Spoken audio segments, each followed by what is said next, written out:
जिस तरह से लगातार वक्फ संशोधन बिल को लेकर चल रहा है और प्रोटेस्ट भी किया रहा है, आपकी पार्टी के तरफ से भी कई वो आए, अखिलेश जी के बयान आया है। इस बीच आज ममता बनर्जी का बयान आ रहा है, मैं अपने बंगाल में नहीं होने दूंगी बात, चाहे गोली मार दें। इधर हिंदू जो भाजपा पक्ष ने कहा है कि ये हिंदू नेता नहीं है। क्या कहना है इस तरह की जो बयानबाजी चल रही है? देखिए, मैं यहाँ पर बहुत जो है स्पष्टता पूर्वक ये कहना चाहूँगी कि जिस हिंदुत्व और हिंदू की बात करती है भारतीय जनता पार्टी, कभी किसी हिंदू के द्वारा नफरत की राजनीति या नफरत फैलाने का काम नहीं होता। लेकिन लगातार भारतीय जनता पार्टी की तरफ से उस तरह की बयानबाजियां, उस तरीके के बिलों का लाना जो कहीं ना कहीं इस भारत देश की गंगा जमुना तहजीब को तोड़ने का काम करता है, लगातार किया जा रहा है। और जहां तक इस वक्फ बोर्ड के बिल की बात है, आप जानते हैं कि वक्फ की संपत्ति किस तरीके से और जिस तरीके से भारतीय जनता पार्टी कह रही है कि यहाँ पे भी वो दो गुटों में एक धर्म समुदाय के लोगों को बांटने का काम करना चाह रहे हैं, तो ये स्पष्टता दिखाई देता है। और भारतीय जनता पार्टी के खिलाफ में लगातार समाजवादी पार्टी, हमारे राष्ट्रीय अध्यक्ष अखिलेश यादव जी हमारे हर उस मुसलमान भाई के साथ खड़े हैं जिनके साथ अन्याय हो रहा है, और लगातार उन पर प्रहार करके कहीं ना कहीं उन्हें प्रताड़ित किसी ना किसी तरीके से झूठे मुकदमों के तहत इस वक्त के नाम पर, और जहां पर रजिस्टर्ड संपत्ति की भी बातें आती हैं तो वहां भी ये देखा गया कि रजिस्टर्ड संपत्ति होने के बावजूद अभी एक घटना मेरे सामने ऐसी आई कि जहां पर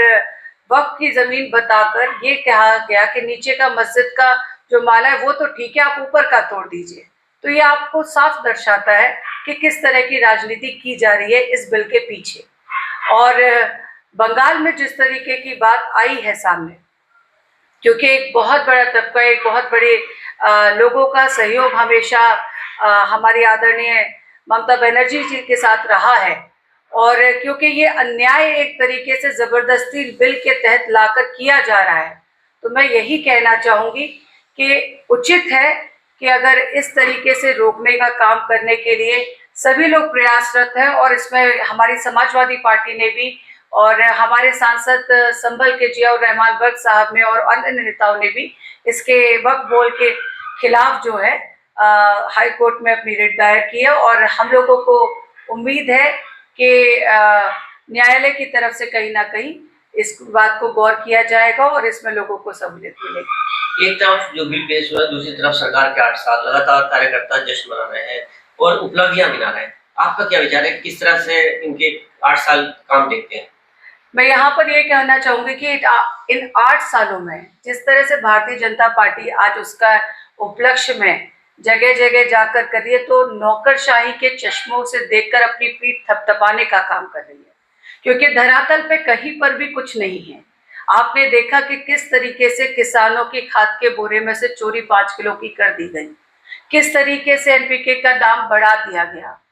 जहां एक जो 1420 का कट्टा था उसे 1720 में कर दिया गया।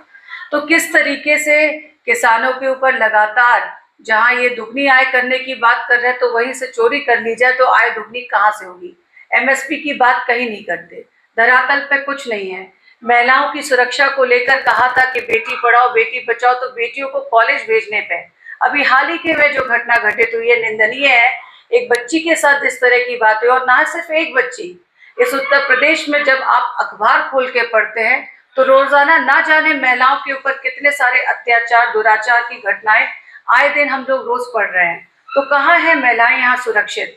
8 साल के कार्यकाल में ये शायद ये गिनाना भूल गए कि अगर एनसीआरबी का डाटा देखेंगे तो बताता है कि उत्तर प्रदेश किस पायदान पे खड़ा है महिलाओं के ऊपर हो रहे अत्याचार, शोषण और दुराचार की घटनाओं में।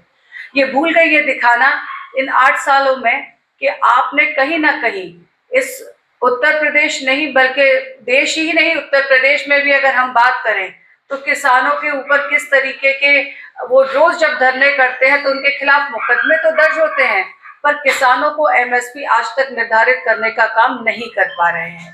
खाद के लिए लाइनें लगती हैं, पर ये पहली बार ही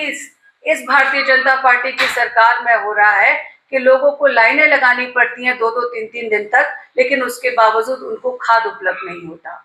ये इसी सरकार में हो रहा है कि प्राथमिक विद्यालयों को बंद करने की कगार तक ला दिया गया, क्योंकि प्राथमिक विद्यालयों में आज बच्चे नहीं हैं और बच्चों की कम संख्या होने पर यही सरकार उनको बंद करने की आगे बढ़ने का कदम उठा रही है।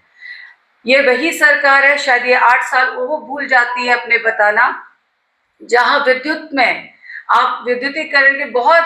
कई बार पीठ थपथपाते हैं मंत्री जी और कहते हैं कि 24 घंटे 16 घंटे और 18 घंटे लाइटें दी जा रही हैं, गांव देहातों तक पहुंच रही है, लेकिन उन्हीं की सभा के अंदर जब बत्ती गुल हो जाती है तो यह स्पष्ट प्रमाण है कि भारतीय जनता पार्टी के लोग कहने वाले कुछ और है और कहने और करने में बहुत अंतर है। कहा जाता है ना कि हाथी के दांत दिखाने के कुछ और खाने के कुछ और होते हैं। तो ये 8 साल इस बात को साबित करता है। उत्तर प्रदेश में आज भी बेरोजगारी चरम सीमा पर है, नौजवान नौकरी के लिए दर दर भटक रहा है, नौकरियों के लिए भर्तियों के प्रचार तो किए जाते हैं, प्रसार तो किया जाता है, सरकार का पैसा लगाया जाता है और राजस्व भी वसूल किया जाता है, लेकिन आए दिन कहीं ना कहीं पेपर लीक होकर उन अभिभावकों को और साथ ही साथ उन बेरोजगार घूम रहे युवा भाइयों को कहीं ना कहीं वो जो मार पड़ती है पेपर लीक के द्वारा,